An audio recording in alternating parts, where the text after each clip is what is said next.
Good morning friends, आप सबों का हमारे चैनल के ट्यूटोरियल्स में स्वागत है। आज हम जो है MIL हिंदी AEC 1 के कुछ व्याख्या एक्सप्लेनेशन को आइए पढ़ते हैं, जो कि सेमेस्टर 1 BA के छात्रों के लिए बेनिफिशियल है। हार जीत दूसरी चीज़ है और बहादुरी दूसरी। हार जीत पर किसी दूसरे का अख्तियार है, बहादुरी पर अपना। प्रस्तुत पंक्तियाँ आचार्य देवेंद्र नाथ शर्मा के एकांकी बाबर की ममता की है, जिसमें मुगल साम्राज्य के संस्थापक बादशाह बाबर विचारक के रूप में हमारे सामने आते हैं। प्रसंगवश बाबर का पुत्र हुमायूं गंभीर रूप से बीमार है और बादशाह पिता मायूस और मजबूर। हकीम जब कहता है कि बाबर से दुश्मन हमेशा हारते रहे, तो बाबर दुख की घड़ी में कहता है कि जीवन में हार जीत लगी रहती है।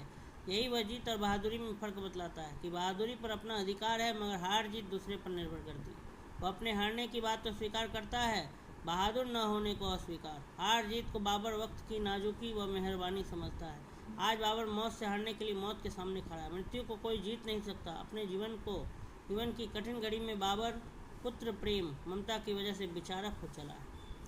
कथनी कथी तो क्या भया, जो करनी न ठहराई, काल बूत के कोट ज्यों देखत ही ढही जाई।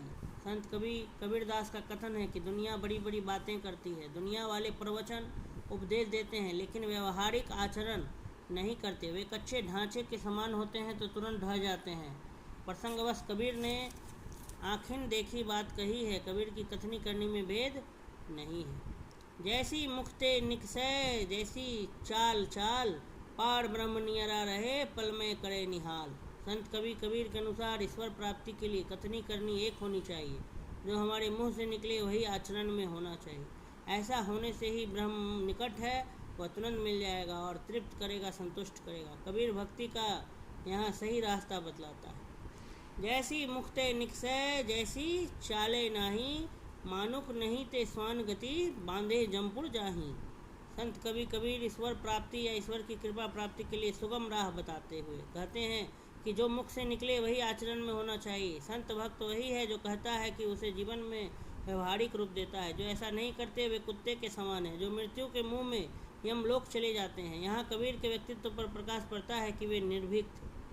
पद गाए मन हरखियाँ साखी कहे आनंद, जो ततनाऊ न जानिया गल में पड़िया फंद। संत कबीर भक्ति का महत्व बताते हुए कहते हैं कि पद, भजन, गेय, छंद आदि गाने से मन हर्ष में मग्न होता है और साखी भक्तिपरक दोहे आदि गाने से आनंद प्राप्ति होती है।